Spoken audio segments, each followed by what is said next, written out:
Hello, everyone. My name is Wajiro Mureithi of Wine Jiro Exclusives, and welcome to this platform where we showcase different businesses in wine, tourism, hospitality, and the like. Have you been enjoying the series so far? I hope so. Today, I am so honored. We have a Trianum experience. I was going to say tripartite. I am here with some three lovely ladies that form the Trianum group team. And there is a lot in store for us to hear about their experience in tourism, hotel management, investment, and that kind of thing. I'm very, very excited. So welcome, ladies. Did I get that right, though? The Trianum group. Yes. Okay. So we'll go and, I am told you're in order, right? Of age. So with that respect, we'll start from you, Mwende. Yes. And then we'll come to Mutheu, then last but not least, Sam. And you'll tell us about your position in the company, your different roles. And clearly, we know your birth order, so... You will know by the time we are done. Yes. Greetings, viewers. I'm not sure what to say. My name is Mwende Muna Mutinda. And I am the finance director at Trianum. Have been from the beginning and continue to be from when it started in August 2010.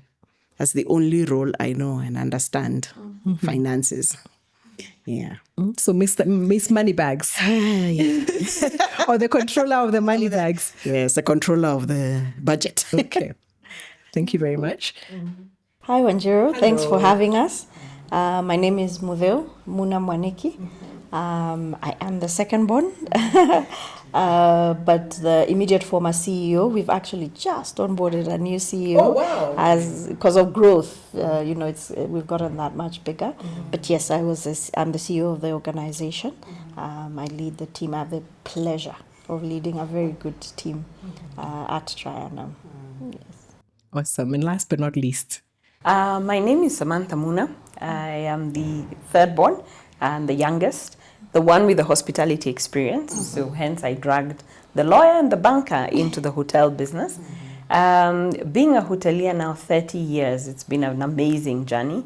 But founding Trianum, I think, is my single most great achievement in my career. I've had many different roles because of my wide understanding of the business. So when we started as managing director, I did that for 7 years, and then I took a non-executive director role, and today I am chairman of the board, and I do business development, so I look for new opportunities for Trianum. Okay. I love it. And of course, we have something very special in common. We are all alumni of Precious Blood Riruta, right? And you were my classmate, yes, right? Yes. And you were ahead of us, and I didn't find you in school yet, yeah? And Lavington Primary School Lavington Primary as well. Okay, which I joined much later in life. Yes. But my favorite memory, I think, at least my memory of you in Lavington is... Lavington Shopping Center actually had a green. Yes. Right? And there was where a the new supermarket. mall is. Yeah, where the new mall is. So there was a green space, and the number 48 bus that we used to take home used to turn there and then I guess head back into town. And there was a supermarket called Sainsbury. Yes. But I can see us there. Yes. I can see us there, playing, waiting for the bus, eating sweets and stuff like that as well. And I think I have that photo in my album. No way. Us sitting in that green there, a bunch of us girls sitting in the lawn.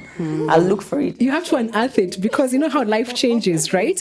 And of course, for you, Mutheu, my memory of you in Precious Blood, I don't remember much of you in PB, sorry. But was like you were an author and you had this romantic book, which I guess was very hot by Precious Blood standards. But I remember it was, I don't know, based on an island, and the word Creole, the first time I ever saw that word Creole, I saw in your book, handwritten, and we used to read, study time. Of course, it was the most illegal thing in the school. But that's the memory I have of you too. But maybe I'll ask, is this something you always wanted to do, like when I grew up? No, not Surprising. Have something together, because of course you all went into different fields, right? So having gone into BCom, and I always wanted to be a banker. That much I remember. Sure, okay. Maybe because mom was a banker. Okay, great. So I had this fascination. She'd open her wallet, it'd be money. I figured the way to get money is to be a banker. So I knew I wanted to be a banker. So in BCom I thought I could do finance. Then I realized finance is too hard. So took marketing. But I still ended up in the bank. And so I did banking for 12 years. Wow. And I'd never imagined leaving banking. I thought even if I did, I'd be personal wealth management, helping people to manage their like centonomy, something like that. So I hadn't seen this coming. Okay. I don't know whether that's naive of me or I couldn't see where we could possibly be in business together. We're in such different careers. Such different careers. Yeah. And I think the other factor towards that is when our parents' generation were not very business oriented. You were not being, very few of us were brought up to do business. We were being brought up to have careers. And especially, we all went to university. We all had our individual careers. So she said she's the banker. For me, I went to law school. I got a first degree, and then I got a master's degree from Cambridge University. And then I come back and I say I want to do business, and everybody's like, oh my God, you've lost your mind. So I think even societal expectation was each of us would have our own career. She's a hotelier. Yes. And I remember, because at the time it was only utalii and it was a diploma, and she was told, no, it has to become a degree. So find a way to take this diploma and make it a degree. In a sense, professionalize what you're doing. So I think the expectation was for all of us to go in different directions.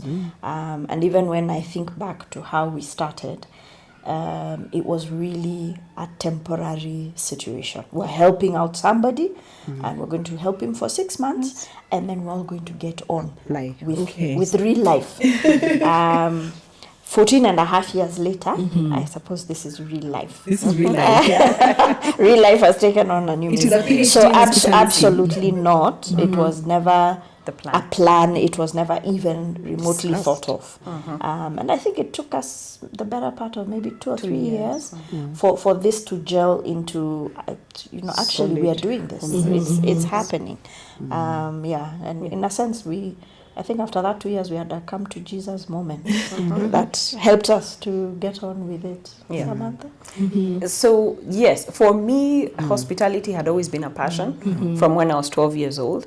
And I think part of that story leads to where we are today. As a little child, I always loved hotels.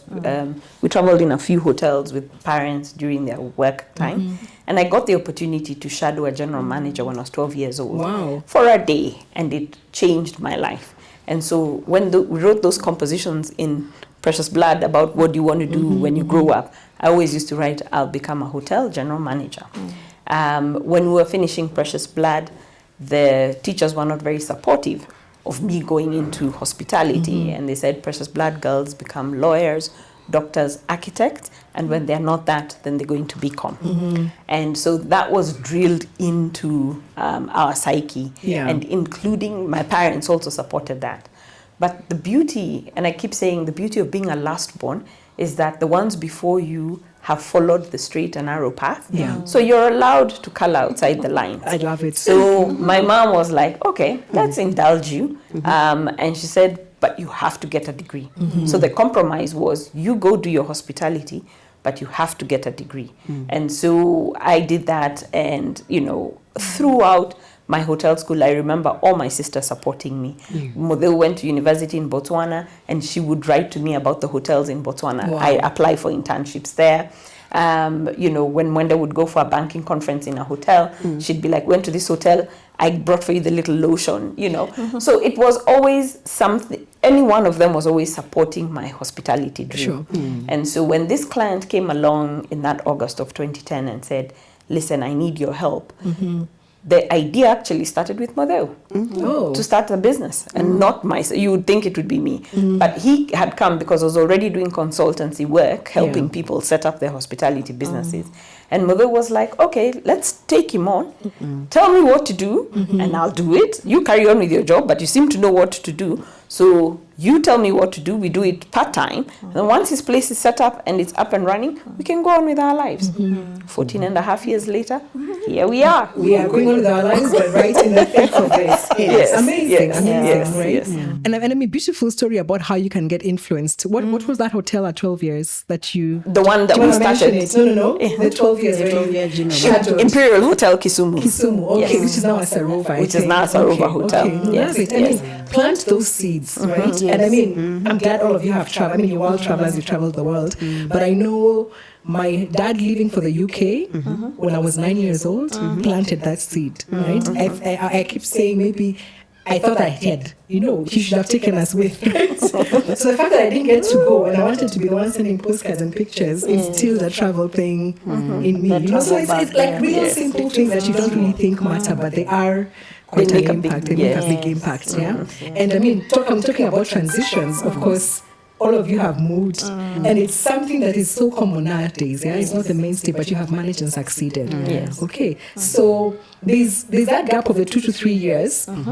So how do you then formalize and make Trianum what it is today? And I know it's evolving. I loved looking through your annual report in the way it's written, because it's more about milestones and some really pretty impressive statistics. I don't know who was the number cruncher in those, right? It's not the usual narrative of the story. And stories are great, but there was actually factual information about sort of the milestones you've had over the years, the impact of technology, I think, the growth, or the focus on a particular size of hotel and all that. But then, let me not steal the thunder. So let me start on that one. So that August 2010, there's a bit of a backstory to it. Okay. I moved back from the United States in 2009 in February, and unfortunately, our father passed away at the end of that year in November. And so during that period, Mwende and her husband had gone to do a fellowship in the States, and Mutheu was still living in Botswana. So, and I was now doing the consultancy work here. Then we get this client. And after my dad's passing on, Mutheu and her family, and I'll let her talk about that, made the decision to move back to Kenya. And so she had just moved back from Botswana, and she was figuring out what to do with her life. And then Mwende's and her husband's fellowship ended in the States, so they moved back as well. And that was the break, I think, in her banking career, and each of them will speak to it. So we found ourselves in this place where, they've got a break in their careers, there's this client, and that's how sort of it all formed. And Mutheu is always a creative one. So she comes up with the idea and says, why not? And we start the business. And we say, okay, fine, we're 3 of us. Logic dictates we each earn 100K. So we charged the client 300,000 and we divided it 3 ways. And everyone got 100,000. That went on for a year until we discovered something called tax. And then we had to formalize the business so that then we could sort out tax. And we were hit quite hard for not paying tax for those 12 months. But I'll let them talk about that transition. So I think in terms of just those first 2 years, like she says, and it was really, she came home, so we moved to Kenya, and then I needed a plumber. So she actually brought me a plumber to my house to sort me, because I didn't know any plumber. And as we were sitting on the bed, she was like, there's this client, and he really, really wants help, and he won't leave me alone. And, he's got this building, and I've seen it. It's actually quite a nice building, though. But, I've got this full-time job. So then I'm like, just be nice. I'm the nice one. So I'm like, be nice. Help out the guy. So we went to see the hotel, and we were like, okay, let's do this. Because it's right now, construction is just about to end. He had ordered furniture from, he had an interior designer, so she had ordered the furniture, the big things, the sofas, the beds, the ones people don't forget. But everything else was not done. So then I was like, listen, you've got the knowledge, yes. And then me and Mwende had just come back, literally that week. And so I was like, and we have time. We don't have jobs yet. So why don't you, in the evening, you tell us what to do. During the day, we go around, we look for those things that, and then in the evening, we come back and report to you. Literally, that's what we did. So that was the first project. The intention was to help this guy with what we call pre-opening, get the hotel open, then help him recruit staff, then we place the staff, and then the hotel would run, we'd leave him and the hotel would run. I think what surprised us was, if just from that one project, we got it started and we opened it, and there was a very nice opening night, which I missed because I just delivered my third born. And then, so it took off, and then we very quickly ended up at 3 projects. So I think, and that was August of 2010. By March the next year, we had these other 2 projects. And so we were like, oh, okay, either we are going to just help out these guys and still, Leave them. take a walk, or we just formalize this thing and see what we see. So because of her consulting work, she had a company already, so we just changed the name of the company and started operating. But I think even then, there was a in our minds, there was a temporariness to what we were doing. Or maybe let's do this 2-3 years. For me, I felt like my last born, I just needed him to sort of grow up a little bit and go, so that now when I get into formal corporate, which is where I was headed, at least he's a little more grown up. But yeah, by the end of 2 years, by the end of 2011, we had 4 projects. The first one and 3 others. And so that 2011 is really when we sat down and we're like, okay, now we need to stop doing this 300 divided by 3. We have a corporate entity, we have to do books of accounts and stuff like that. And I think for me, the big mindset change was when we sat down now to say, okay, we need a few more formal structures, and because we can't do everything ourselves. I remember we had 3 employees.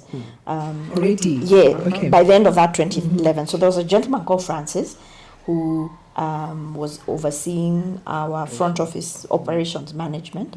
There's a gentleman called Peter who was doing accounts for us, and there's a lady called Marion who was doing marketing. Yeah. And I remember we got them on board, they worked for us, and then one day Francis comes and he's like, Mutheu, I need leave. And I'm like, you need leave for what? My wife has just had a baby. And in my mind, I remember going home and thinking, oh my God, we are responsible for people's lives. So either this thing becomes serious or we stop playing with people's lives in a sense. So for me, I think that's where it shifted. That 2011, 2012 is where it really shifted. I think there was a moment in church, and I'll allow her to speak to that part. But that's, I think, where we were like, okay, we've got to sort of get serious with this thing and be able to say, are we doing this or aren't we doing it? By the end of that 2011, we also started getting other inquiries outside of these 4 projects. So I think we began to recognize the opportunity. What we were doing was fluid at the moment. I think we eventually sat down and ironed that out either end of 2012? End of 2011, actually, when we had to pay the fringe benefit tax. And when I left Tamarind, I left the consulting job I was doing and had to now focus on this full time. So my journey came now in 2012. Imagine for 2 years I've been riding. Yes, she was just driving Mutheu around because then Mutheu didn't know Nairobi couldn't remember where things are. So when I tell them go buy sheets at Slumberland, and Mwende knows Nairobi very well, so Mwende would drive Mutheu to Slumberland. She was just driving Mutheu around. So yes, on the way to Damascus, and you'll come to Jesus. That August 2010, I remember as we were sitting in their room, they were talking about this idea of helping this guy. I looked at them. I thought, here go my crazy sisters again. I turned over and I fell asleep. I'm like, if I don't discuss it, it won't happen. It won't happen. It will pass. When I woke up later, they told me, okay, so tomorrow you take Mutheu. There's a place for bed sheets called Slumberland. There's Click for crockery, cutlery. I'm like, you people are serious. So anyway, I woke up. Dutiful sister. Always the helping sister. Took them. Then January, we realized we need to register. Her company now changed it to Trianum. They are going ahead. Then April, we have employed an accountant. We need to do our book of accounts because this dividing money is not working. So there's a finance docket that actually needs to be managed. I think for me, everything came as a surprise every step of the way. So Samantha is a visionary. She's got the strategy. She knows how marketing is done in hotels.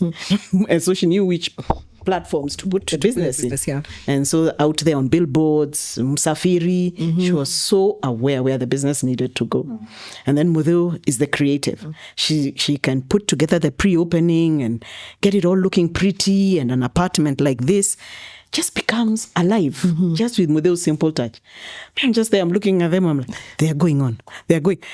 So end of 2011, I asked God, but God, I was coming back to Kenya in August 2010, so that I could go to, I was tired of commercial banking. I needed to go into microfinance. It was easier for all loose MEP.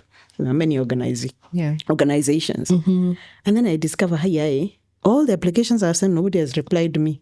All the follow-ups, no reply.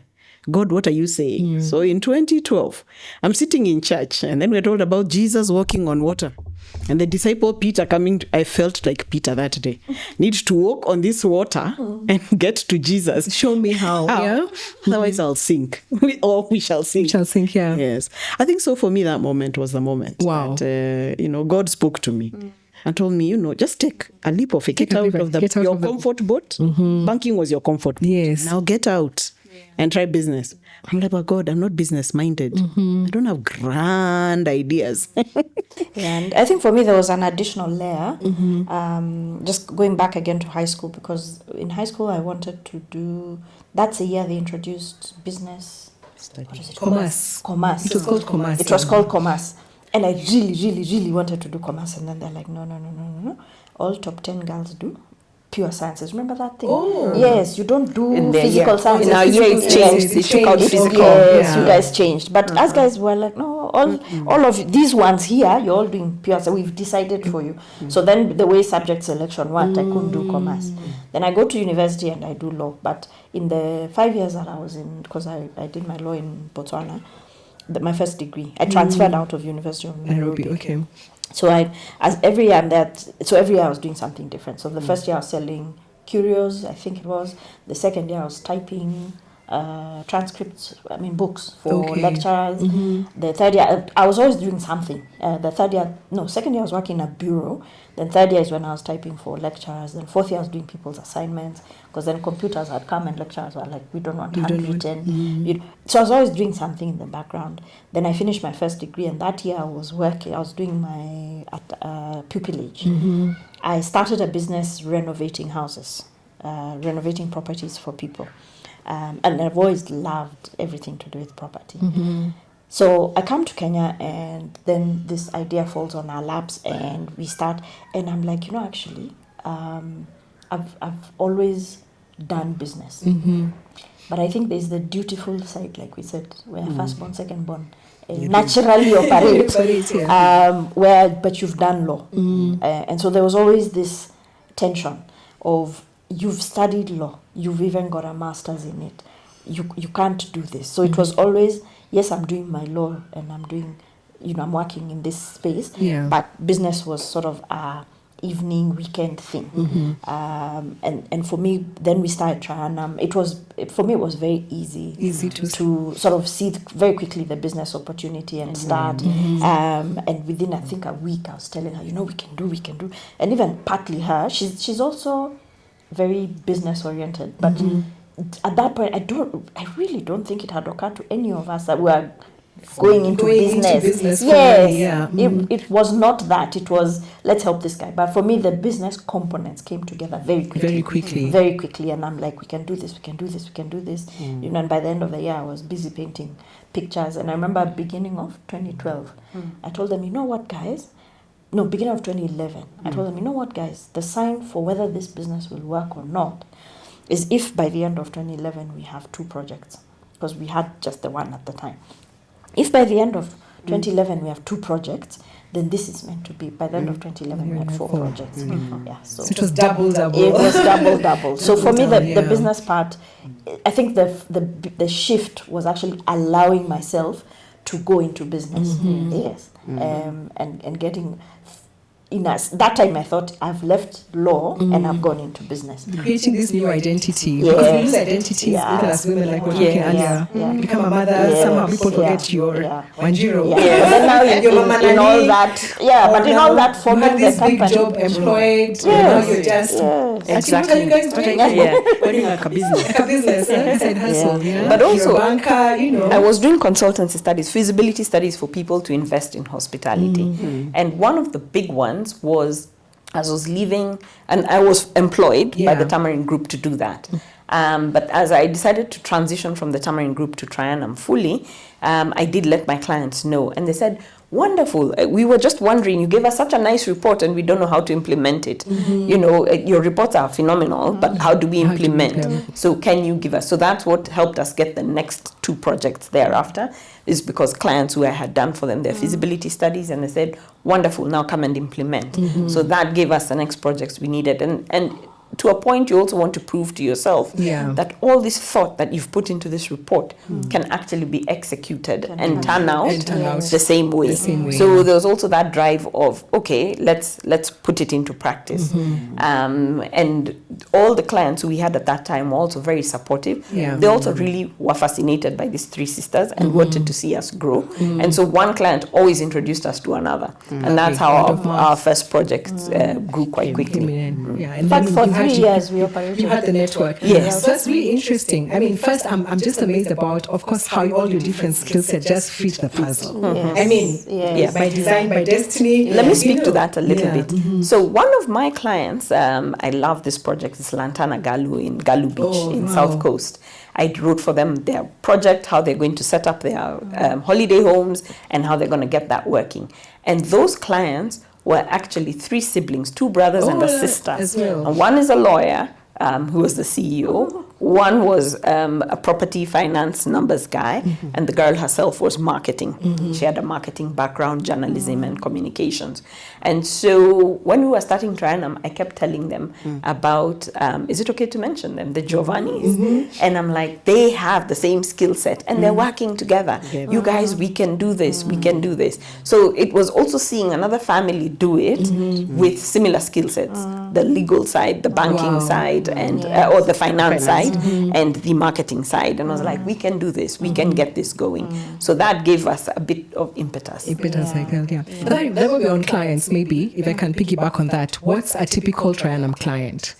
And I know you have a new strategy, and I guess you have clear, as much as you get word of mouth, maybe now you're able to say yes and no to clients because of your strategy. What's a typical client? It's someone. I come and tell you, I have a piece of land in Kilimani. Yes. So it's someone. It's someone with a kamogoda and a vision. That's our typical client. So it's somebody who actually has a vision to be a hospitality investor, and doesn't really know how to go about it, or somebody who's been a hospitality investor and has burnt their fingers and is trying to figure out how do I get out of the hole that I dug myself into. And because we look at the whole life cycle of hospitality and what that investment is. And really, we started off defining what we do by product size, in a sense. So in the beginning, we were like, okay, there's all these hotels that are not mom and pop shops. They're not 10 rooms behind the shop. But they're a bit big and it require a bit of professionalism to run them. But we had said, initially it was anything under 50. Under 50 rooms. So accommodation size. So it was between 30 and 50. Naturally, we started in the serviced apartment space, so that was sort of our niche even going in. And I think at some point we started including small hotels. The hospitality is hospitality, so that the skill set can translate whether you're doing serviced apartments or hotel apartments or you're doing small hotels. So initially we started off defining by product size, but as we settled in, understood we have 4 phases of work. And understood those phases and what value we can bring to the table. Like Samantha says, it's an investor who is investing in hospitality who wants assistance. So over the years, we've done advisory work because we still do the advisory part of it. We've done for everybody, holiday homes, the big holiday home developments that you see in the coast. We've done international hotels, big hotels. We've done, the full range boutique hotels. The management side of it, we still focus, we've kept our niche of serviced apartments, or what we call now extended stay hotels, because for us they always have hotel services. We have taken on small hotels, so now it's under 100 rooms. Again, because the international brands much prefer 100 rooms plus. So you still find there's this hotel that's a little too large, between 70 and 100 rooms, but they won't take it. So we operate in that space. And most recently, in the last 2 years, we've gone into holiday homes. So it's anybody who wishes to get into hospitality and wishes for professional assistance. And in that, we have found that then the owners, now the investor, because he's not an expert in the area, what they really do want also is those financials, the P&Ls. So I think by the end of 2011, we had to prepare our own audited accounts. So that was my first dipping of toes into deep finance. For me, was deep. And then giving the owners that monthly profit and loss statement so that they are aware what their business is doing month on month. And maybe it came naturally because now the owner of the first property we managed was a banker like me. So P&Ls are a must in the bank. And giving those to him in a board meeting and getting challenged honed our skill. What the owners want to see. And at the end of the day, it's financial. They like the marketing, they like the advertising, they like the good ideas, but everything must make financial sense for them. It comes on the bottom line. Yes, bottom line. Are we making money in this project or not making money? Because then we could divest. Maybe just have regular apartments or renting out. Why do a hotel with all its expensive structures? So that has proved to be the other thing, the other strategic advantage of giving owners that comfort, knowing that somebody professional is looking every day into their books and their financials and giving it to them by the end of the month. Yes, without fail. And that grew the projects. That's what has kept us going thus far, is that at the end of the day, every investment is about dollars and cents or shillings and cents. It's about the numbers and how they stack up. And we're able to translate their vision into the numbers and make those numbers work from what they put in terms of their development inputs to what they get out in terms of return on investment. And we're able to have those conversations.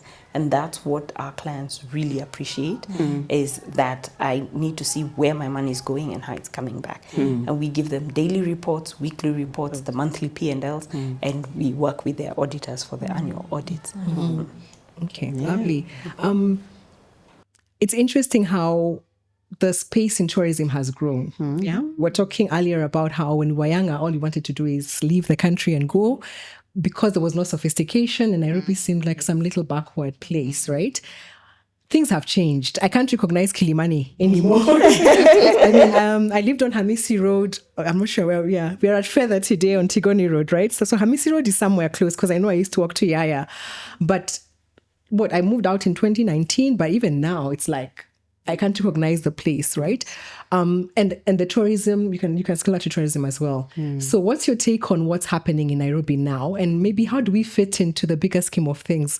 Is it fair to compare us to the world or just to Africa? In terms of our tourism, gravitas or status, Are we the cool kids? So Kenya has a long history with tourism that goes way back to pre-colonial times. And because of that, it has given us a head start in the space. But today, the tourism industry is one of the top employers globally, employing 1 in every 10 people globally. It is contributed to 10% of the global GDP.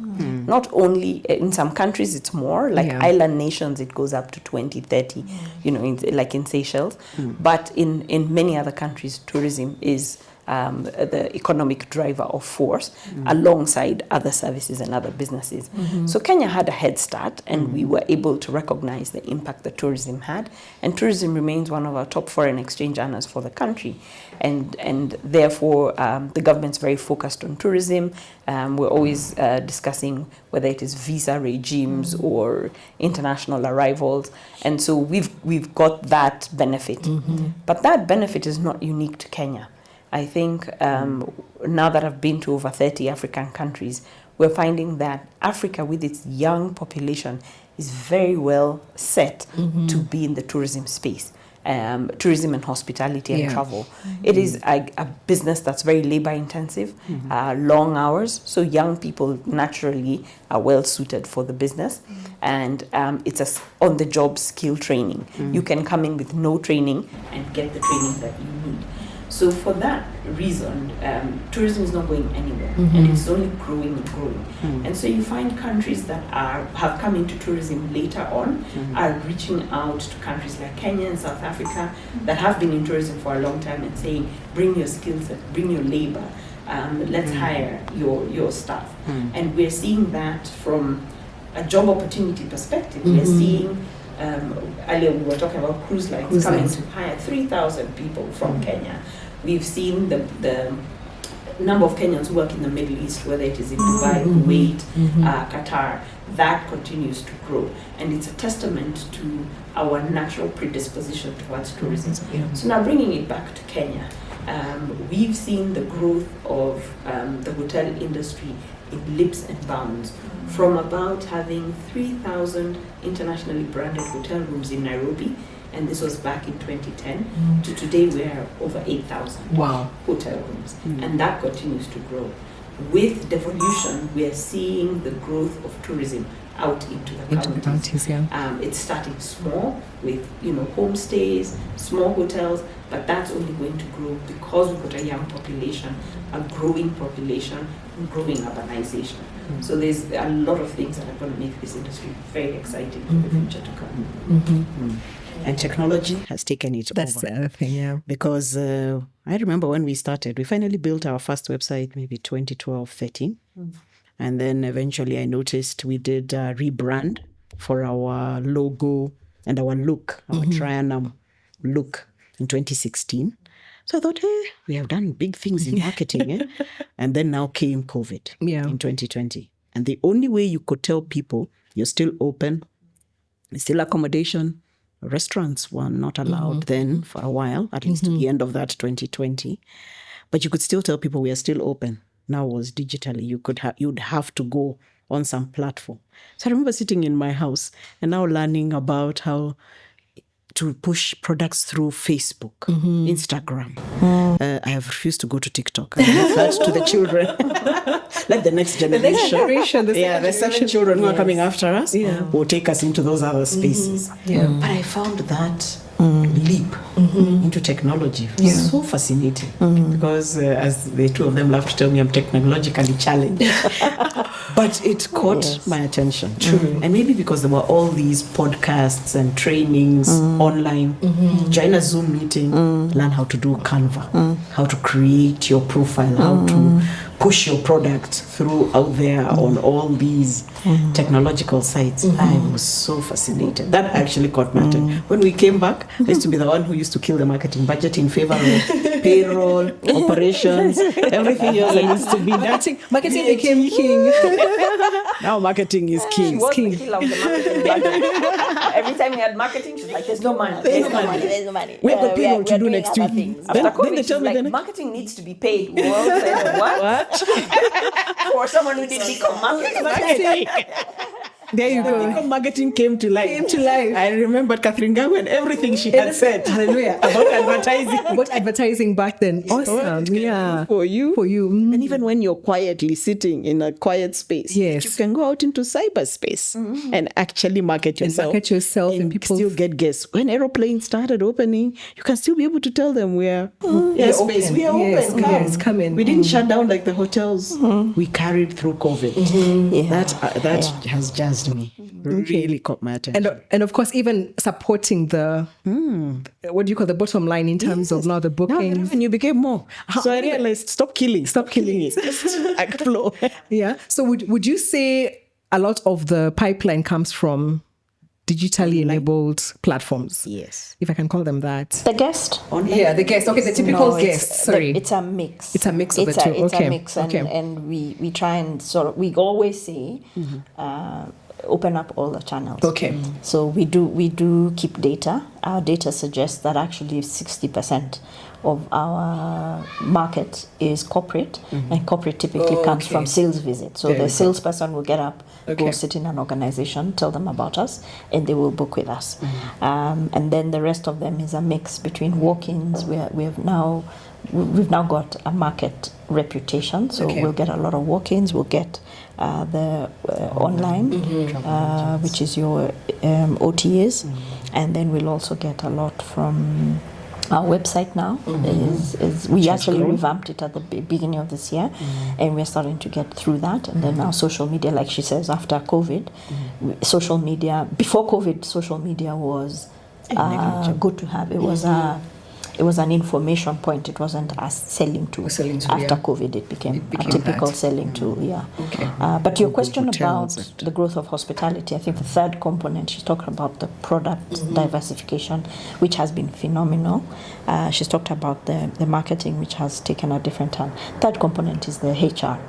And again, back to perceptions. And I remember, and perhaps why she changed her name,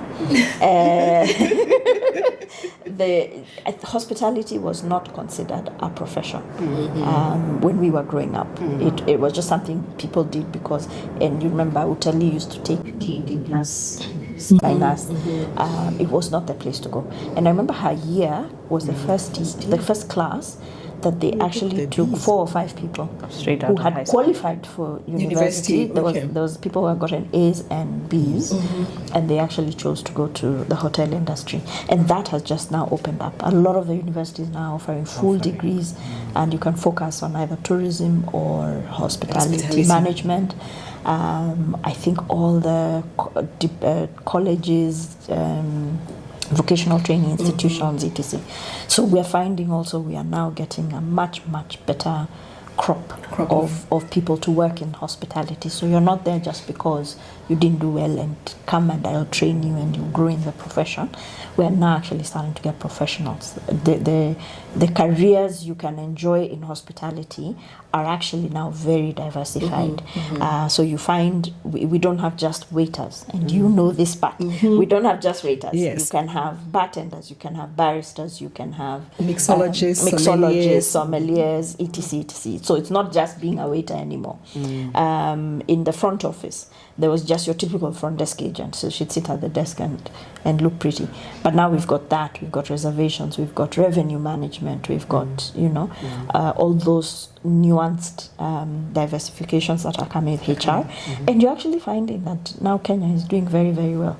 So as a result, we're also now starting to see cruise ships and Middle East, because Middle East, the hospitality industry is growing exponentially, and they're really recruiting from Kenya. So you're finding that we can't train fast enough, because you can't train enough for our local and for exports. But we're doing very, very well in that area. So right now the industry is a profession that people can kids are actually finishing high school saying, I want to go into hoteliering. We've seen a lot of celebrity chefs. And, before it was just you're a cook. But now we're seeing a lot of celebrity chefs, people taking that cooking. We have a nephew who, when he did his degree, he ended up, because at third year you take either hospitality or tourism, and because 3/4 of his class chose hospitality, the lecturer actually came and was like, no, we are dividing you back, so you lot go to tourism. He finished tourism and he's like, no, I want culinary. And even when he came to us, we were like, but you didn't even do anything. He's like, I want culinary. Wow. So we gave him an internship. And he did his internship. He's a brilliant pastry chef. Wow. Brilliant. He got poached. He's in the Middle now. So you're finding now people can actually make careers out of what they're doing in hospitality. True. And it's no longer that thing you do because you didn't do well. Now it is a career. My profession, the legal field, you're finding now there's very many ways that you contract with either the brand, or you contract with your clients, or you contract with suppliers, or whatever it is. So legal in hospitality, law firms now are actually opening up departments that specialize in hospitality legal consulting. Yeah, so you're finding now people can actually either take what they do and translate and apply it in the industry. Or grow up in the industry and learn a profession and be able to sell that skill set. And I think in Africa, in that sense, Kenya still remains at the forefront as far as our human capital is concerned. Like Samantha says, we've traveled, we've had the privilege of being able to travel quite a bit, and we are still ahead of that curve. Maybe in the top 5 on the continent in terms of our human resources. And I mean, very, I totally agree with that. I mean, number one, the PR for the profession and the positions we hold, there are people who still think Wanjiro exclusive is a hobby, and I don't believe it's my bread and butter everyday job. That thing you do with wine, you know, it's and they of course they assume we just drink wine all day. But then even in our family, actually, we have a Italy graduate. My sister graduated as a chef from there, and my niece recently graduated from Boma, also culinary arts. So there is that pride and joy typically. And I mean, I was the last person to end up, I guess, on this side, having done business and marketing also. But here we are, and it's an opportunity. And I think every day we are reminded there is so much still to be done to create these people, develop the HR for local and exports. And clearly, this is God's work. And now I'm proud to say I'm the banker turned hotelier. Hotelier as well. Only one I have met so far. There you go. And there'll be many like you. Yes, Right? there'll be many others. Yeah. I mean, I must have done a disservice, because we should have talked about your portfolio right up front. And why the name Trianum? I know Try 3, maybe that's the link. But then, why the name? And then what is your current portfolio, and how do you see that growing? Okay.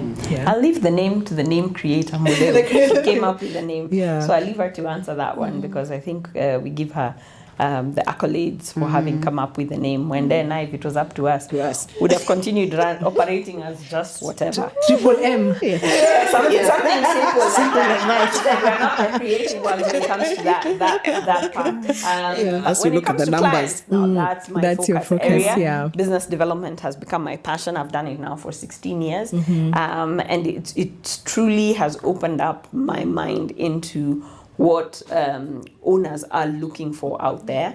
And having had so many conversations with owners who are either looking for feasibility studies or investments, and the banks and the what, you start to form that perspective of what is it that we can do. And the beauty about hospitality, because it's a creative industry and employs a lot of creatives in terms of how to position things, at the end of the day, we're still selling seats in restaurants or selling food on plate and accommodation.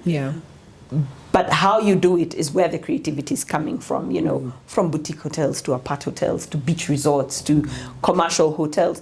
At the end of the day, you're going to spend the night in a hotel room. So it's the way it's positioned that makes it quite creative.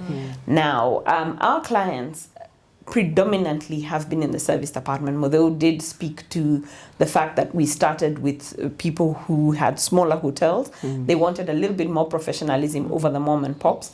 And so we started to focus on that segment. It was under 50 keys. Then we grew that line under service departments and grew also independent budget hotels. There was a point we had a hotel in Kisumu. We were managing a hotel in Kisumu. We had service apartments in Mombasa and a hotel in Nairobi CBD. And so we had these budget hotels.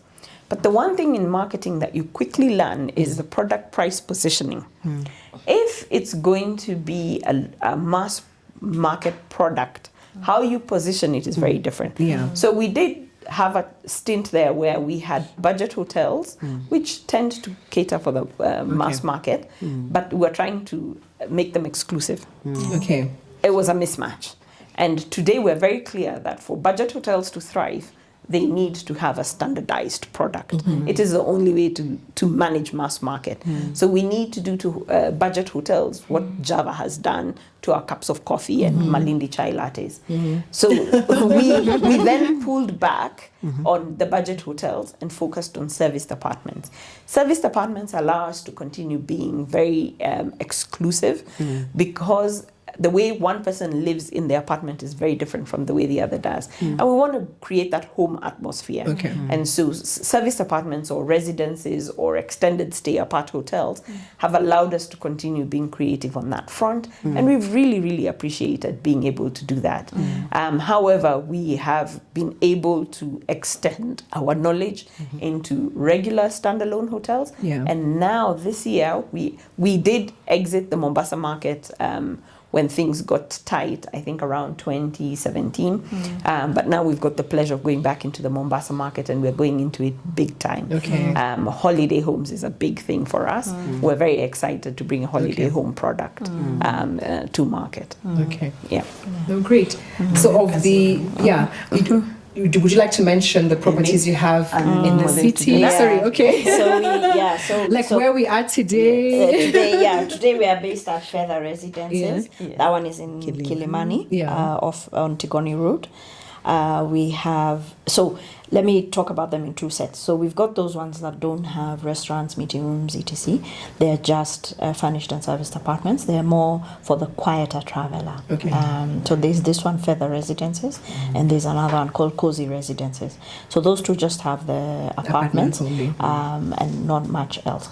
Then we've got the full apartment hotels. So that one we've got Executive Residency by Best Western. That one is operated under franchise from Best Western, and it's along Riverside Drive. Then we've got Heri Heights.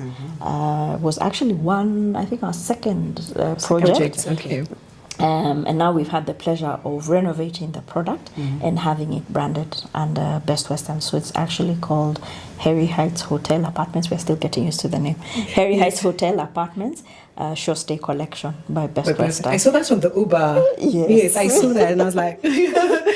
So that happened in November 7th. So it's our latest development. Then out in Kitisuru, we have Ulwazi Place, near ISK. And then, like Samantha says, this year has been quite busy.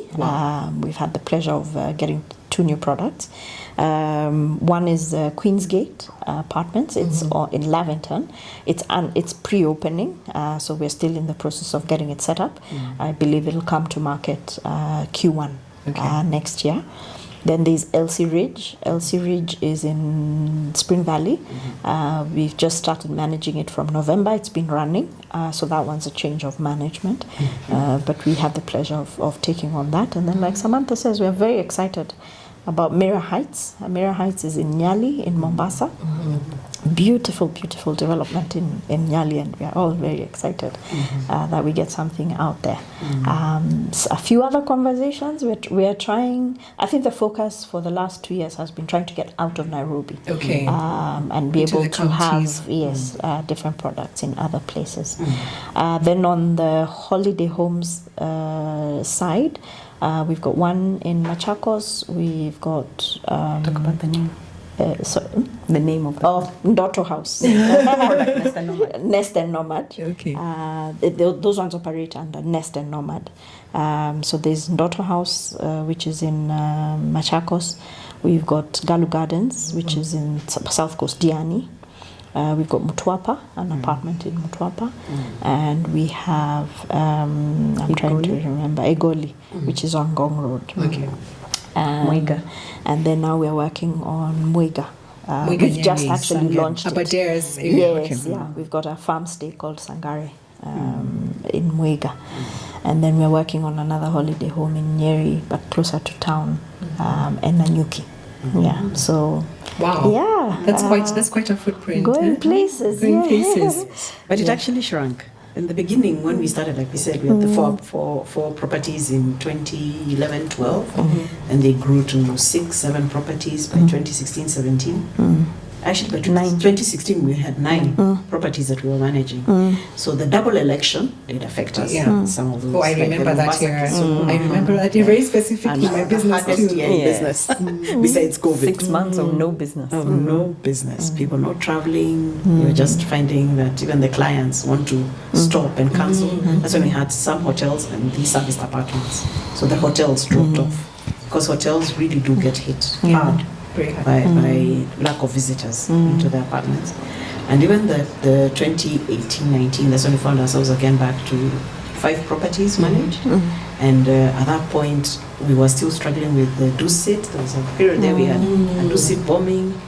And January 2019. And then came COVID. We were like, are we never going to have a break? 17, 19, 20. Lord, please come through for us. Build that muscle. So we were stuck at 5 properties for a very long time. So we were managing the ones she said. And we actually were so proud. We were the first people to open a branded serviced apartment in Africa. We say that in Africa, not in Kenya, in 2016. But it has continued to do well. Executive residency on Riverside by Best Western. And so those have been our proud. If you have a proud moment, then you have the double election, then you have a do seat, then you have a COVID, and then you, at some point you're like, we have people's lives. Lord, we have employees. Jesus, come through for us. There was a protest this year. The protest from June. And floods. In fact, that's the time I had guests staying at Fedha. During the they came on the Sunday, like June 25th. It was like the biggest day. Big one, and they were going to Tanzania. They were on transit from Canada to Tanzania. But I know they came in on the Sunday. And on Tuesday, clearly they couldn't go anywhere. The protest on Tuesdays. The June 25th Tuesday was a big one. And then after that protest, they cordoned off the State House area. Yes, which is close. Heri Heights is really in the middle of that. Oh, yes. So Heri Heights got shut in. And every Tuesday after that, it kept getting locked in. So we really did feel the impact of that. But we've come through it. There's resilience and muscle built. There was actually a market slowdown because of the flooding. I think because it was also very publicized. So we did feel those. But here we are. But despite having had 5 apartments for very long, 2020 until this year, and now we are having these 3 that have come on. Just this year, seeing ourselves closing with 8 properties. It's really good. Forward to 10. It's grown our number of keys. We call them keys because we rent out per key from 279 units. And with the 8 totally in place, it's 335. And we are looking to grow that number now to almost 500. 500 keys. Yes, our goal is to have 500 keys. So it's been a good growth story. It's always up and down. The industry is always, and that's where the creativity comes in, because when the down you're on a plan, something happens, and you have to change gears. And you have to shift those gears and go back down. Today also, pre-opening used to take us exactly 6 months. When the contractor leaves a building to the day we get our first guest, we knew it was 6 months. Today it can be as we've done one project for 2 years. And the reason being that with all the challenges going on, owners are like, do we continue? No, let's stop. Let's see where it goes. So there's a lot of start-stop. And that comes about because of uncertainty in the economy. But then the good thing is that the industry has really bounced back very well from COVID. And so investors are now more confident to continue going forward, and we thank God for that. But there was a question you had asked and we didn't answer. Trianum. Why Trianum? Yeah, why Trianum? Yes, back the name. Thank you for reminding me. My foggy brain. Yes. So, like I mentioned, Samantha had been here doing consulting. Yes. In her infinite creativity, the company was called Samantha Muna Limited. What else can it be called? How creative. It was just short of the way Kikuyus named their businesses, so it would have been Samumu. Samumwe or something like I'd that. come from the US where consultancies are named like And then that. that's exactly. Henriette Parker, Yes, Waterhouse. Yes, those were actually people's names, yes. Coopers and Library. Yes. And I didn't have a partner. So, Yeah. Samantha Muna. So after operating for a few months, we were like, we are not calling ourselves your name. Yeah. And given I'm the last one, of course, they don't want to follow the last one. The last one, yeah. Typical of siblings. Yes, when we started raising invoices, having none of when we it. had to now formalize the business Yes. and raise tax invoices. they were like, we are not sending out a tax invoice under Samantha Muna Limited. So then they came, and now we were like, okay, let's work on a name. So now we started, maybe this, maybe that. So the two of them were like, let's call ourselves Trimunas. I'm like, that again is so obvious. So what we did is took Muna and flipped it backwards. Oh. Yeah. So it's Trianum. Okay. I would never have guessed that. I was waiting to hear of a geometric shape that was discovered by Isaac Newton somewhere. It sounds very scientific. Our first graphic designer gave us a logo of this geometric triangle. There you go. That's infinite. It's An infinite. infinite triangle, It's inverse depending on which side you look at it, and we're like, oh wow, it exists.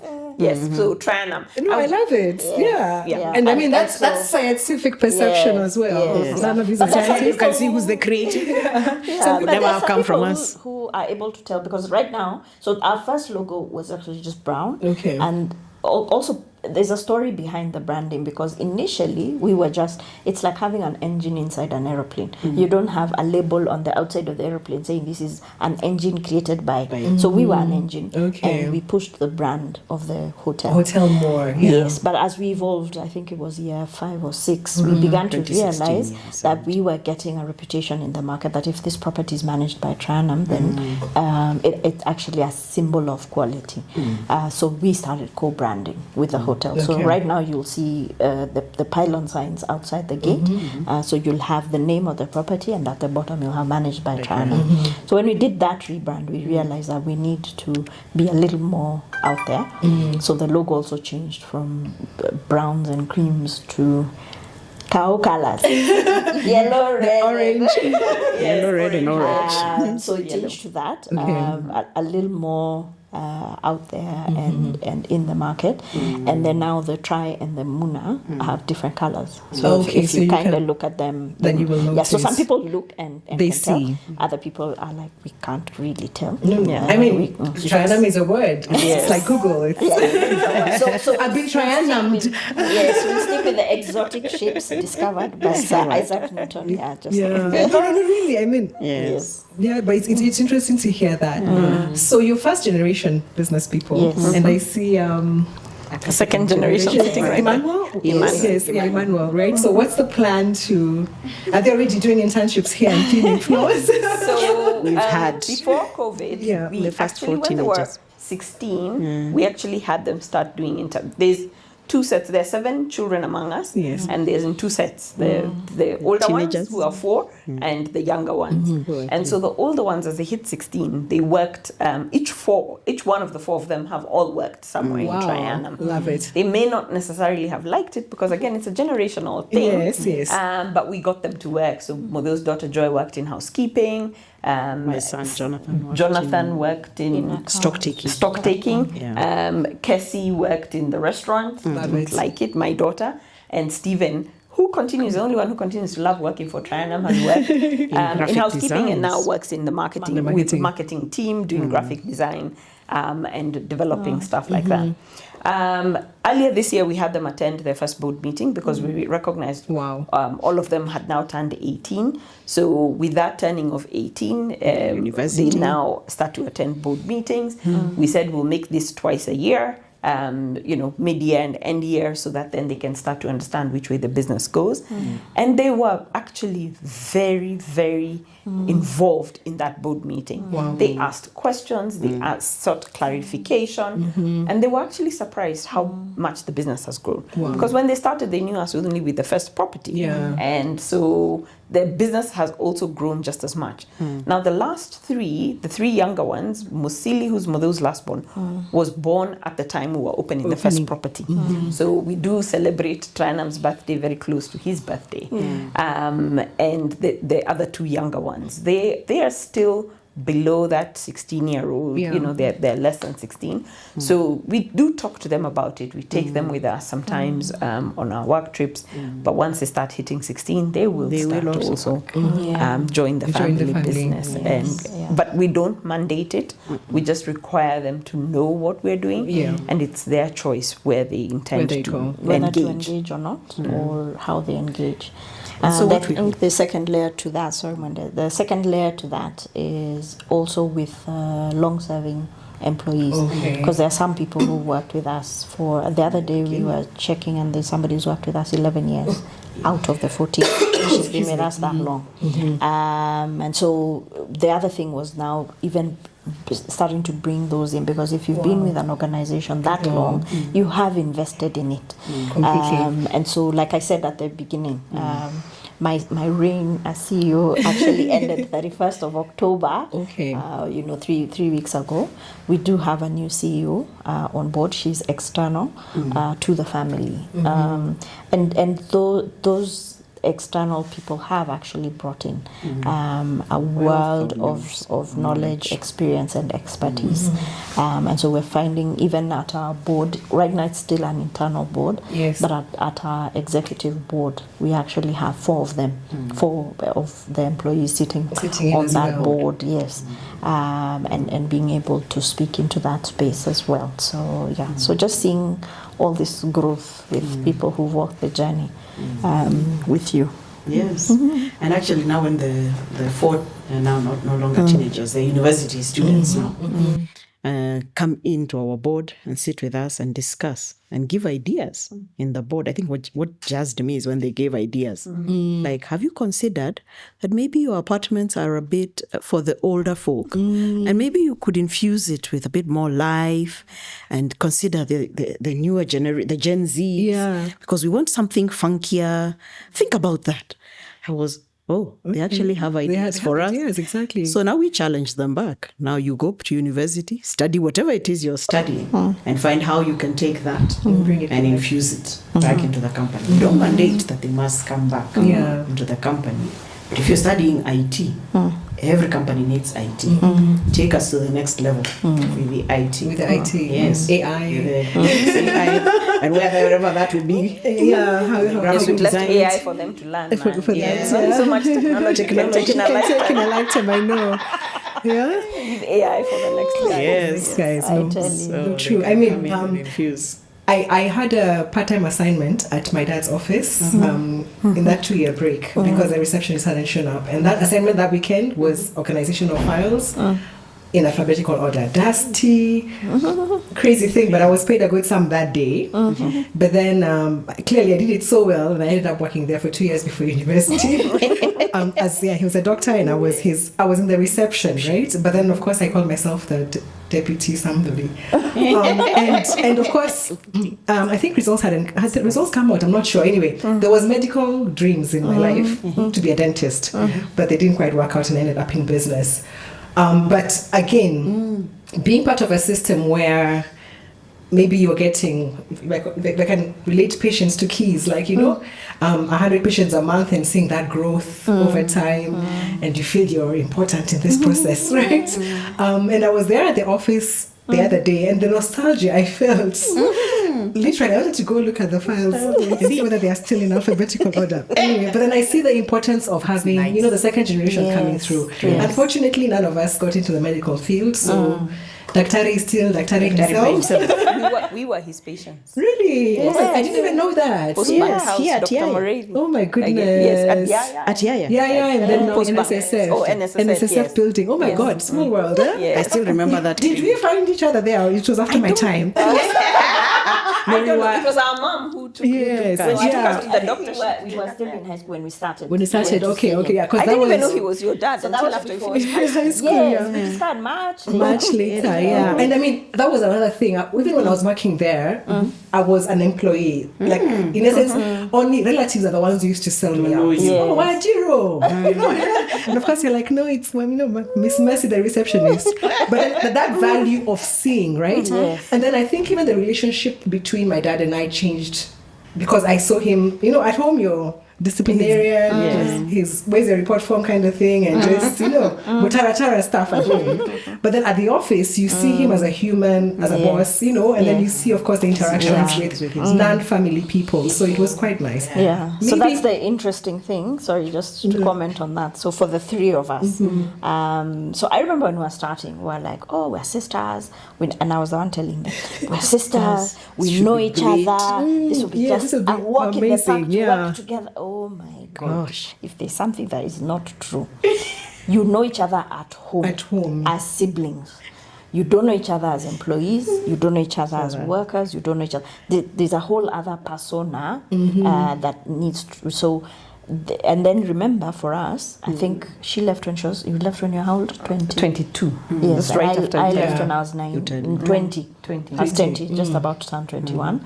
And And we have for been here all the along. better part of 15 years, You had we been were living on in different different continents. We were very in touch, but we had been living apart. So, like literally between 20 and 35, you're all Doing your living, thing. doing your thing. Then you come together. Not only do you come together, but you come together and work together. So it was hairy. But defining our relationship as minimizing employees and saying, so it's a very interesting thing we do now, where during the day we'll be like, hi, how are you? My name is Mutheu, this is my colleague Samantha, and everybody, and then because we kind of look alike, but me and Yeah, her, they're confused more. Yeah. So you're my colleague. They're like, which know each colleague? other? Do you know each other? We're like, this is my colleague in the office, and that sort of thing. And then now people can't quite tell us apart. So sometimes they meet me in the street and hey, remember Samantha, with the meeting we had with her? Yes, okay. Then I call her, then I'm like, Samantha, yeah, you remember that meeting that you had with her? He has said this. So please call him back and tell him, But yes, formalizing our relationship as co-directors, Exactly. and being able to sort of have that as a formal relationship between 8 and 5, and then now you shed that hat, and over the weekend we're just the three sisters, and finding that level. I think the other thing we needed to do, and now that you talk about family, is leave the work in the office, because the first few years were birthday parties, were board meetings, administrative meetings. The husbands also got involved in The it. husbands got involved. They're like, are we going to talk about anything else? Anything else Do we today? get Do we paid get- for giving you advice in Advice the and the middle of a like. family event? Yeah. That sort of. So just being able to separate Set by that and boundaries, say yeah. we're home. These days, I think we've tried very hard to get just the three of us to get away for even a weekend. Just to 1 or 2 weekends a year, and just hang out and talk about. We're not talking about work. Yeah, it's This is not a place and for catch up, work. yeah. So we talk about everything else, our favorite shoes, What movies are we what watching? movies are we watching? how we are styling our sister locks. Traveling together for business. For business, nice. Yeah, that was also another interesting one. Wow. Traveling for us was a trip we took just after I had my son. It was in February of 2015. Mother and I went to Dubai for this trip. There was a conference, and there was this and there was that. And so I was like, okay, we have to do this. We have to go this. We have to, and then go for the conference and everything. And we get there, and Mother is like, me, I'm on holiday. I'm going to sleep. I'm going to sleep. You've tired me out. I come back and I'm like, what? I thought we're going for work. There's no time it's to work, sleep. yeah. And so that also has now become, a kind of a running joke, whether it's going for work or going for traveling holiday. for Traveling. this. And what But there's is a your point role? we haven't touched in the Trianum journey. And that is our past chair lady. When we now decided we are formalizing Trianum and we're going to work together, please note, we are born 3 of us. There's no other brothers, there's no other siblings. My mother looked and being a career civil servant, therefore a professional, and realized all her 3 daughters are giving up professional careers in banking, law, and, you know, Hospitality, yes. to go do this business, which business to our parents was not. There's a lot of that generation that was business was just not a career, right? So she kind of panicked and decided the only way she can manage this situation is to Be involved. if you can't beat them, join them. Love it. So she appointed herself as chairman of the group. And she's like, I will be chairman and we will have formal board meetings. If this is the route we are going, and we're going to make Wow, sure. I And love because that. she had been a senior executive in a bank, she also taught us the importance of formalizing Yes. our board meetings, not our clients. Because our clients will have meetings the way they want to. Yeah. But then she also formalized Trianum for us. And she's like, bring a board paper. If something is being discussed, because then we'd go for these family functions and start the discussion. And you're like, no, I don't agree with you. And all. And she's like, no, table it. Bring it, do a board paper, bring it to the board meeting. So whoever has an idea, write a board paper and bring it to the board meeting. And she took on the board chairmanship from the point we 2012. became formal in 2012 Yeah. until she retired in retired 2020. in 2020, at the end of 2020. And so in those 8 years, she formalized what we discussed at the board level, how we presented our board papers, how we the conducted. how company was Wow. structured, definition of roles, because we were founder managers, and now we're transitioning to directors, Yes. and having a management team that we've hired.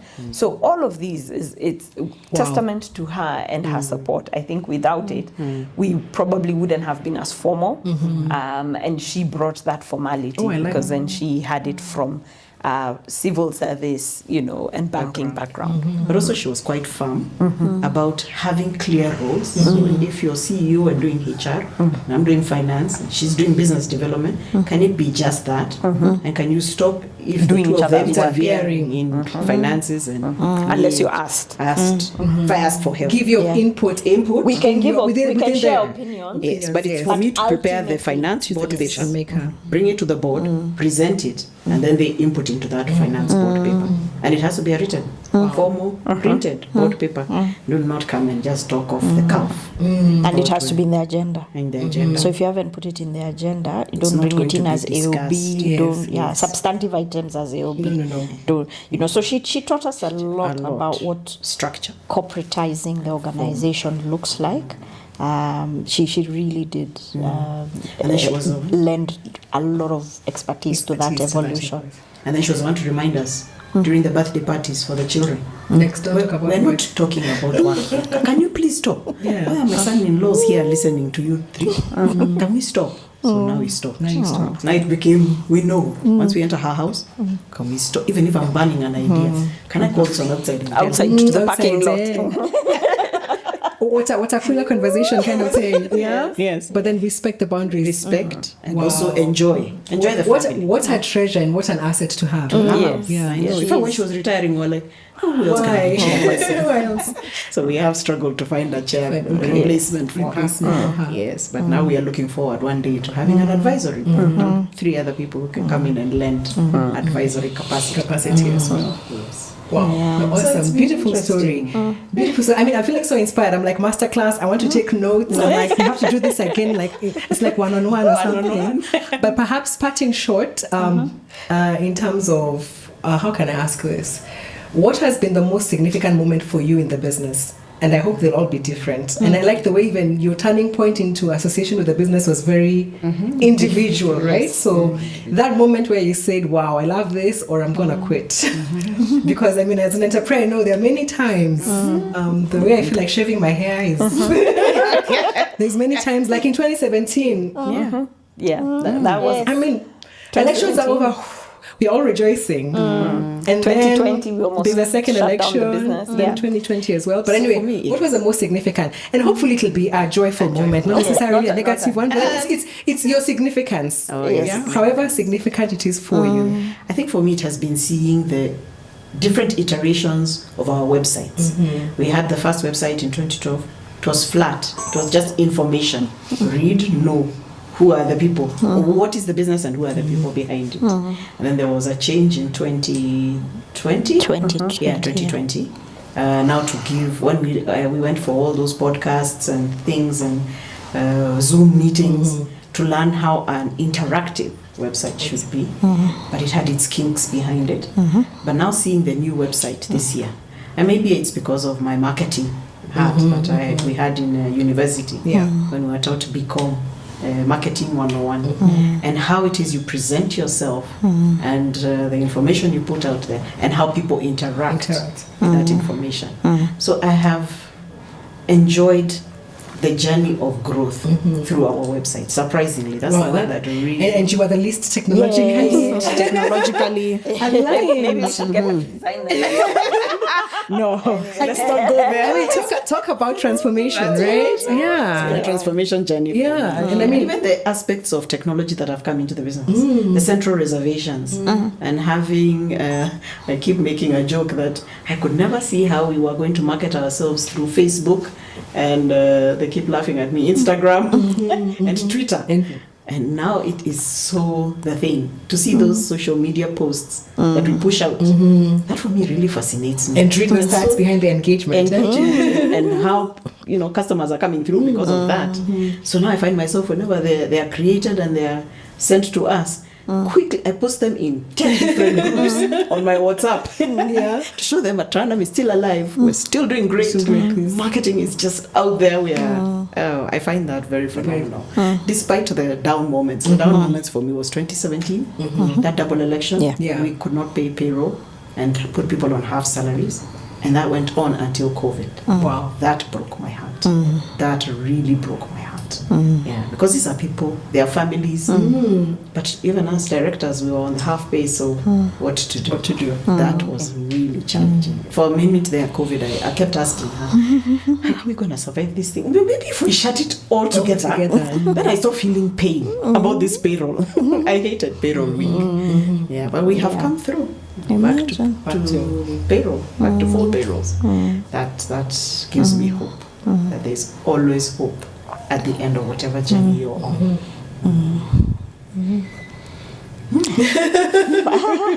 I am ever the hopeful one. For me, everything is possible. Oh, we can do. Oh, we just need to pull together. We can. So even coming into this business, I think it can be done. Watch this space. We're gonna grow. And so I really enjoyed the 2010 to 2019. How many years is that? I really enjoyed the first 9 years of our business. Yes, 2017, the double election, it got quiet. We had to put people on half the years. That was just a really difficult moment. But we got out of it. Actually, we got out of it by the end of 2018. People were back on full pay and stuff. So I was like, hopeful. Then she left to go work for another organization in end of 2018. Beginning of 2018 because of the double election. Yes. And so, for that's when I became the CEO. So I was like, we can do this. Then COVID happened. Oh my God. Now that was like, Mutheu, even here, your hope is not enough. How do you get out of this? So I think for me, it's the learning journey that came out of that, and it was out from it. The learning was out of a personal space, because I remember growing up, I was always like, I'm a great number 2. I'm fantastic, and I was very comfortable. Because I was de facto her deputy when she was the managing director, and it was a very comfortable space for me. That's what I do. That's what I enjoy. And then here you are. So not only I became CEO in 2018. 2019 we had Dusit. 2020 we had COVID. 2021 we had something else, and then 2022 was election. Another election. It was a roller coaster 5 years. So for me, I think those 5 years were very significant because number one, leadership is not exclusive. Okay, it comes very naturally to some. In fact, a bit too naturally to some. But for everybody, there is potential. There's potential for you to lead. So I think for me, it was just getting through those crisis years. I look at them as our crisis years, and it was the true test. And then the business was about coming to that 10 years of age where everything about the business is, naturally, even in the best of years, by the time a business is hitting 10 years, it's actually being challenged from a lot of areas. You need resources, you need people, you need product, you need, and balancing those things. Which one comes first? And where do you invest your time and space? So I think for me, immediately we were reopened in August of 2020, I had to sit down and come up with a plan for what's our recovery going to look like.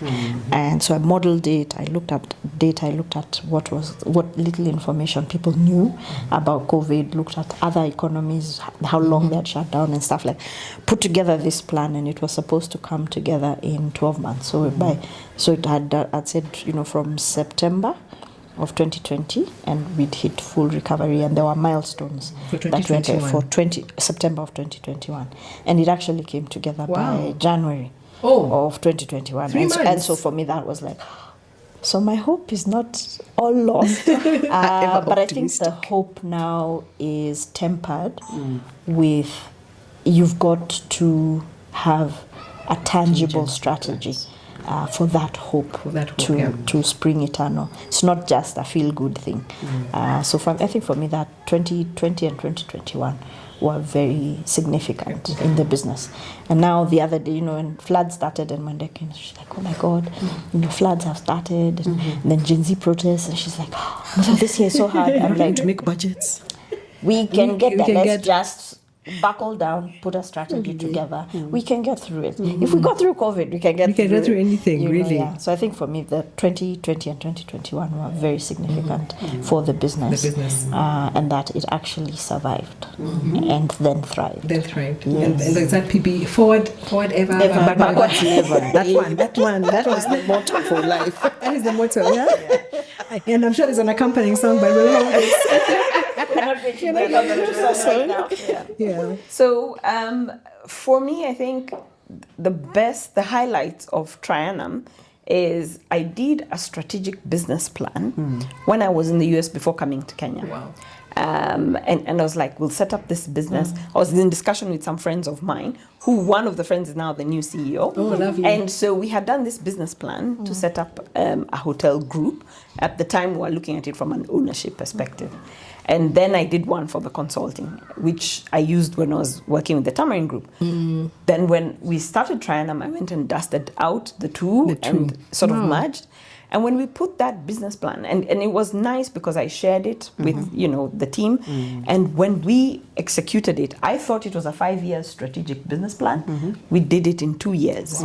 And I was like, oh, wow. And that gave me the confidence that when you write something, for that strategy class you do in business, that if you write a proper strategic plan where you do your external analysis, internal analysis, match resources with where you're going, it actually is the right way to do business. And it's so sad that so many people don't do that.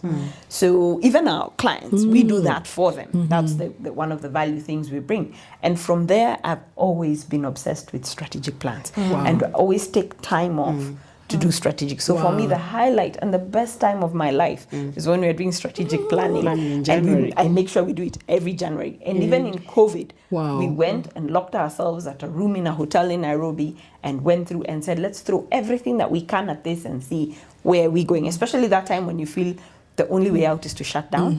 I'm like, no. The only way out is to do a strategic brainstorming session. And many times we say the plan is for 3 years or for 1 year, and it gets murky along the way. And I keep saying, keep it high level. We get lost in the detail. Keep the strategic plan high level. The last one that we did was now in 2022, and we put 10 things that we want to do. Of those 10, just by leaving them there on a paper, and that you've said it, you've discussed it, and it's now in a presentation. These days we do PowerPoint presentation. This year we managed to execute one of them when they went out to find us funding to do a digital transformation program, which we had put there. We didn't know where the money was coming from. It was big, and we left it there. And we just said, keep it there quiet. And because the plan is there, as you interact, Mwende went and found this foundation that is MasterCard Foundation that is funding this kind of businesses for that matter. And so quickly we sat down together and did in 2 days. we did the request for funding proposal. We gave it to them, and we ended up getting the funding. Wow. And so this is a testament that strategic plans do actually work. They help us focus where we are going instead of trying to go anywhere and be nowhere. And they keep the team, even on those darkest days, they keep the team going. And so I've taken it upon myself to always be the champion of strategy. the strategy and the vision. I see why you changed your name, SS. Samantha for strategy. I should do that as a t-shirt. Yes. My marketing guy so yes, strategy. I live and breathe by strategy. And many times you can get bogged down by the small details. And I'm always like, I'll leave the small details for the guys who I've hired to do the small details, and I will continue with my strategy. Big picture strategy. Another highlight for me was actually, I say I'm the hotelier, but the year I stepped away, which was 2018, when I went to work for Hilton, and that was a very interesting thing. Got this job opportunity, it kept coming my way, and one day I told Mutheu, listen, let me just read for you something here. I start reading it, and the first 2 sentences, Mutheu says, that describes you. I'm like, right? It's kind of scary. So we agreed, we had a family meeting, and we agreed that I would go for the job. And take up that opportunity to step away and go and work for Hilton while leaving. And so Mutheu had to step into the role. And the wisdom of my mother, she said, let's not cloud up roles. You are managing director, you keep your title, we'll retire it, and Mutheu will be CEO. And so no picking up someone else's title. And so Mutheu stepped in 2018. And in that year, 2018, was the year we had our strongest revenues. When we did the audit in 2019 and put together our numbers, that year grew the company by 40%. Wow. And it hit me between the eyes because I'm like, I'm the hotelier. The moment you step up, the lawyer doubles the business. And I'm like, what? Say what now? So, but then it was also coming out of the COVID period and all of that. But still, she did a phenomenal job. And so I started to research, and I found out Four Seasons at the time had a lawyer at the helm. Marriott had a lawyer at the helm. And I'm like, and we thought we were hoteliers. And that's a testament to all the different skill sets that we bring in. And for me, those are just my highlights. So I love it. It's not all about one person. And for a long time, I used to think it was all about me because it was Samantha Muna Limited after all. And it's not. It's about all three of us. To wrap up, yesterday I went for a meeting. This particular architect called Mutheu, spoke with her, and then Mutheu said, speak to Sam. So then we spoke, and I went to meet him. And we're in the meeting, and we're discussing, and he's like, you should, first of all, when I walked in, he's like, you're not all three of you. I said, no, it's only me who came this time. So we start discussing, and he's like, if Mutheu was here, and it's so and the reason is I've got a very passionate way I put things across. Yes. And then he's like, no, if Mutheu was here, she sells hope. That's it. You're a bit too practical.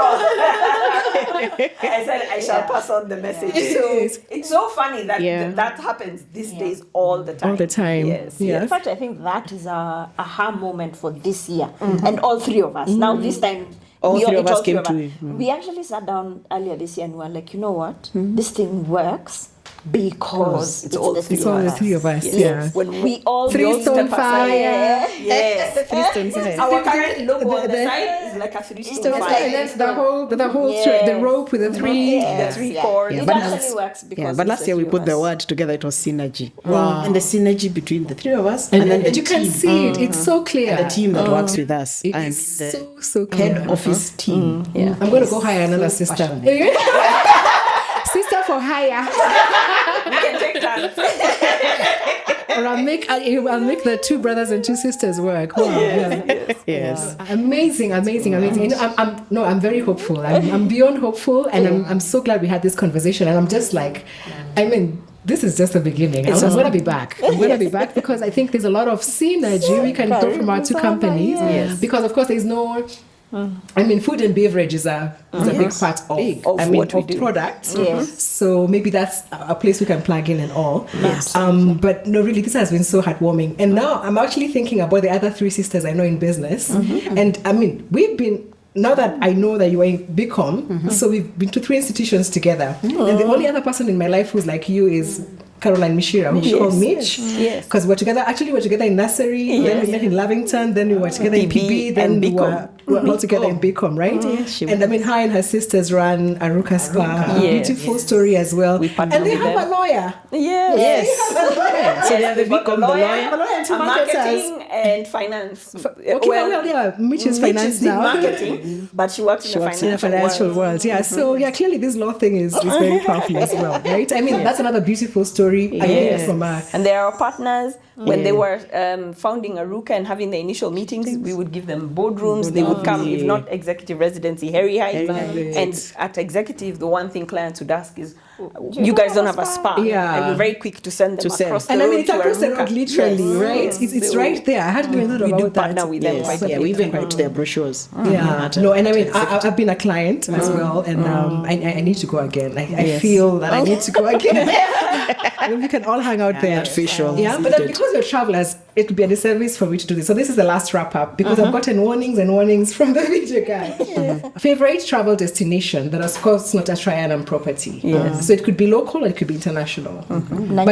But none of your, you have to be very specific. Okay, destination is Nanyuki, Mount Kenya where? Safari Club. Well, mine is a bit of a toss-up. So there's Eneshapai in Naivasha. In Naivasha, yes. And Mount Kenya Safari Club in Nanyuki.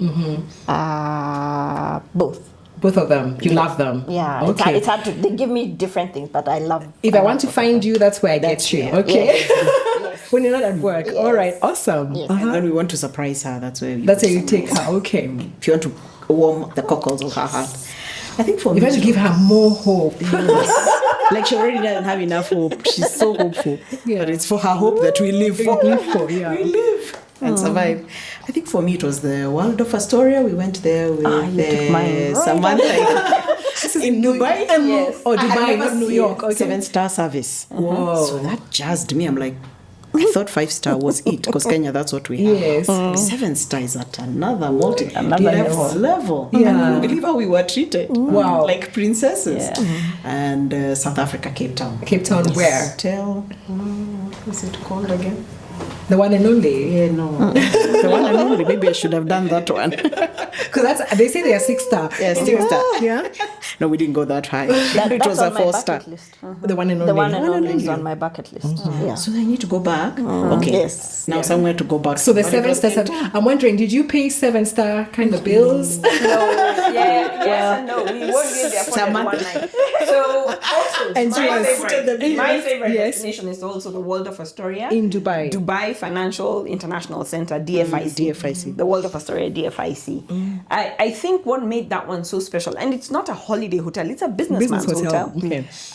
Yes, so it is a 7-star rate. We can't generally afford it on a regular day, but because I was with Hilton at the time, and between the points that we had gathered and the loyalty points and employee discounts, that's how we only managed one night. We needed 2 nights, but we only managed one night, so we checked ourselves out into a 3-star hotel the following night. But what we can ordinarily afford. What made it so special is just seeing service delivered at another level that we have not yet reached here in Kenya. And are nowhere about to reach. So now when my clients, because I used to hear this word luxury and it's thrown around a lot. And so when my clients come and say, I want to do a luxury hotel, I keep telling them, the challenge in Kenya is you will not get luxury service. And we've not gotten there. But the irony was the best service that we got was from Kenyans. There were Kenyan door ladies with white gloves and the long coats who opened the car doors for us. There were Kenyan ladies at the reception. There were Kenyan ladies everywhere. Who took us around the hotel. The restaurant, you name it. Took our luggage up. There was a strong Kenyan contingent. And I in said, the hotel. it's ironic. We can't get this service in Kenya. We're in Dubai and we're getting it from Kenyans. So it was so profound. Having that one night, we keep saying we have to go back. We have to go back. We keep talking and saying we have to go back. And they're talking to us in Kiswahili. But now there's a World of Astoria, Seychelles. So that's the one I want to go and check out next. Okay. I just need to find more points to get there. And on my bucket list is the winelands, the Cape winelands. I've done about 3 different in Franschhoek and around. I've done 3 different wineries, and it's out of this world. It's an experience worth having. It is an experience. So yes, we'll take Winjiro along, and we'll because the last time I was there, they're like, which ones of our wines do you want? And you're looking, they've got such a long wine list, and you're like, It can be red, intimidating. sweet. So yeah, When you get confused, just say rosé. and they're like, we've got 6 red sweet wines. One of them. So next time we're gonna go with you so that you can help us. Right. I don't have I don't have all the pieces to the puzzle, but I will give you a map. I'll give you a map that will guide our travels. But yeah, Cape Town is phenomenal. Yeah, and to wrap up, we do want to do this again. We are celebrating our 15-year anniversary next year, August. Oh, love So it. maybe part of that celebration, we can include another podcast session. Another session, yes. And then we'll do a bit more digging. But also the podcast and wine and the wine tasting and partnership. wine Oh, I'd tasting. love that. I'd love that. Show me where to sign. Today, sign, Yes. seal, sign, delivered. We'll be working on that. It will be a series of events to celebrate 15 years next year, August, God willing. I admire that milestone. Next year is my 10th year in business. Oh, wow. It doesn't feel real. It doesn't feel real for this hobby of Wajiro Johi. You work with hotels? No, I work with hotels. Yes. What exactly do you do with hotels? We teach people about food and beverage. Oh, okay. So you're a chef? No. We tell them about wine. There's a whole script about that. But thank you so much. This has been phenomenal. Yes. And I mean, if it took this to get us together, I'm still thankful. Because surely we should have been meeting more often and coordinating a lot more. And I'm glad, my friends, I have experienced some of your properties as well, and will continue to. Thank you. And I like that coastal story because I like the coast as well. Yes. And then I like Nanyuki too. Dubai, not so much. Dubai, I was on my way hoping to get to Maldives. But we will get to Cape Town together. Yeah. But yes, there you have it. I mean, wasn't this such a treat? Yeah. Yeah. It was a lovely session. Subscribe because there'll be more like this coming up. But so grateful to Mwende, Mutheu, and Samantha, all of Trianum, which is Muna. And we'll see you next time. Thank you very much. Bye. Bye. Bye.